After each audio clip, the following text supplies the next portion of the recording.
भाई आदरणीय रवि चौबे जी पूर्व मंत्री, आदरणीय गुरुदूत कुमार जी पूर्व मंत्री, भाई अरुण गोला जी, सभी हमारे जिला कांग्रेस कमेटी के अध्यक्ष और हमारे प्रत्याशी भाई राजेंद्र साहू उपस्थित हैं।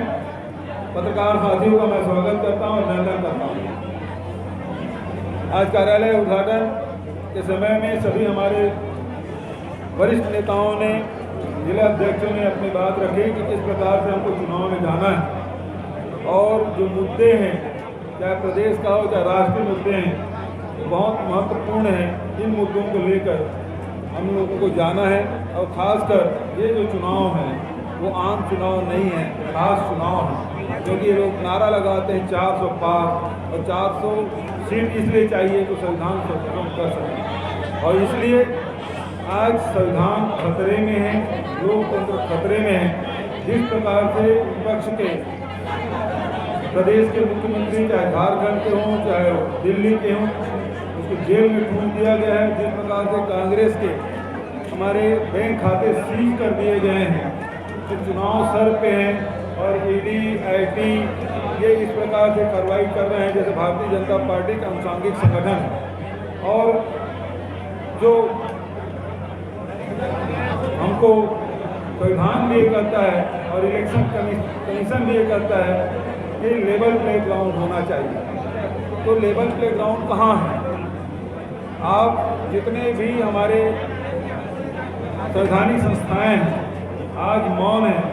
प्रमुख विपक्षी दल कांग्रेस के खाते सीज कर दिए गए हैं और जिन कारणों से भी कल 1800 करोड़ रुपया का पेनाल्टी लगाया गया है, वैसे भी राजनीतिक दल के को कोई आईटी इनकम टैक्स देना नहीं पड़ता, उसके बावजूद भी आप पेनाल्टी दे जा रहे हैं। और कल माकन जी ने जो बात कही, जिन कारणों से हमको 1800 करोड़ का पेनाल्टी लगाए हैं, भारतीय जनता पार्टी को इन्हीं कारणों से हजारों करोड़ रुपया 6000 करोड़ रुपया उसको पटाना पड़ेगा। लेकिन आईटी केवल कांग्रेस को ही नोटिस दे रही है, भारतीय जनता पार्टी नहीं दे रही। दूसरी बात यह है, छत्तीसगढ़ में भी देखें कि आज सरकार बदलने के बाद जनता है अपने आप को ठगी हुई महसूस कर रही है। उसे समय पर न महतारी वंदना का पैसा मिला, न ही किसानों को पैसा मिला। जहाँ एक मुश्त देने की बात कही थी, नगद देने की बात कही थी उन्होंने, वो तो मिला नहीं। दूसरा किस्त अभी जाके मिला है तो चुनाव सर पे। राशन में कटौती किया जा रहा है, नमक बंद किया जा रहा है। लेकिन जैसे हम लोगों ने कांग्रेस के साथियों ने ये आवाज़ बुलंद की तो 2 महीने का राशन एक मुश्त देने के आदेश सरकार ने जारी किया और उसके साथ साथ महतारी वंदना योजना भी महीने के पहली तारीख को देने की घोषणा। इसका मतलब ये है कि सफाई देनी पड़ रही सरकार को, लेकिन कार्ड में जो लिखा है प्रिंटेड है वो तो चीख के कह रही है कि 35 किलो की जगह अब प्रति व्यक्ति 5 किलो ही राशन मिलेगा, चाहे शहर के हो चाहे ग्रामीण, जिसके पास प्राथमिकता का कार्ड। तो नुकसान होना शुरू हो गया है।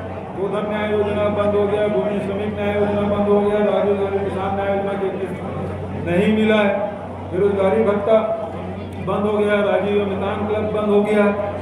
और अब अभी महुआ कलेक्शन का समय है। कल परसों में उधर वनांचल में था, वहाँ हमारे जो महुआ संग्रहण करता है वो सब बता रहे हैं कि अब महुआ 20 रुपये किलो में बेच रहे हैं। सरकार अब महुआ खरीदी बंद कर दिया है, जबकि हम 30 रुपये खरीदते थे, सरकार तय करते थे, व्यापारी भी 40, 50 और 60 रुपये किलो में खरीदते थे। लेकिन अब ये घटने के बाद अब महुआ की कीमत फिर से, जैसे भाजपा शासनकाल पिछले समय 2 रुपये किलो बेचने की मजबूर हुए थे आदिवासी, अब फिर से 20 रुपया हो गया, अभी शुरुआत। तो उसी प्रकार से सारे जो लोगों के आय के जो साधन है उसमें लगातार कटौती की जा रही है। जो मिलेट्स ईयर घोषित किए हैं, लेकिन इस साल सरकार ने 14 कुटी रागी खरीदा ही नहीं। उन लोगों को जो पैसा मिलता था वो मिलना बंद हो गया है। सरकार भांप रही है और लगातार ये आज आप देखेंगे किस प्रकार से जो चावल घोटाला का आरोप लगाते थे, हम तो सोचे थे सरकार बनने के बाद 120 रुपये से 40 रुपये हो जाएगा मिलिंग चार्ज, लेकिन किया नहीं। और मंत्रीगण बैठ के बड़े से रिसॉर्ट में वसूली कर रहे हैं। 40 रुपया भोग राइस मिलर लोग 40 रुपया भोग चढ़ा रहे हैं विष्णु जी को। और उसी प्रकार से शराब घोटाला की बड़ी चर्चा किए थे। जेसीबी में आपने अपराध पंजीबद्ध कर लिया, तो जो देने वाला अपराधी है, लेने वाला अपराधी तो देने वाला भी अपराधी है। 1200 करोड़ का आरोप आपने लगाया, तो वसूली के लिए क्या कर रहे हैं? जीएसटी का क्या हुआ? उसमें कोई कार्रवाई नहीं कर रहे हैं। जो लिकर सप्लायर है उसके खिलाफ कोई कार्रवाई नहीं कर रहा है। तो इसका मतलब दर्पणी वहां हो गया है, तभी कार्रवाई आप नहीं कर रहे हैं। तीसरी बात, कोल घोटाला बात कर रहे थे, लिस्ट दिया एसीबी को ईडी ने, ईडी दबाव पूर्वक सब एसीबी में एफआईआर दर्ज करा रही है। और एसीबी ने जैसे सूची देखा, उस सूची में एक नाम चिंतामणि महाराज का भी था। जैसे ही वो भाजपा में प्रवेश किए, वो सूची उस कैंडिडेट डिक्लेयर हुआ, वो सूची से गायब हो गया। मतलब ये है कि मोदी वाशिंग मशीन में वो धुल गया। आज ये केवल और केवल कांग्रेस को, पिछली सरकार को बदनाम करने के लिए सारा षड्यंत्र रचा गया है। और अभी जम के वसूली भारतीय जनता पार्टी की जो सरकार है, उसके मंत्रीगण जम के वसूली कर रहे हैं हर क्षेत्र। लोकसभा चुनाव को लेकर के छत्तीसगढ़ की जनता का क्या मूड है? ईवीएम को ब्लॉक करने का एक पैटर्न बताए थे आप। 375 वाला है ईवीएम पैटर्न के अमालोमो में जो आपने 375 जो है बताया था कि 387 जो है 375 प्रत्याशी एक लोकसभा सीट से खड़े होते हैं, चुनाव बैलेट पेपर से चुनाव होगा।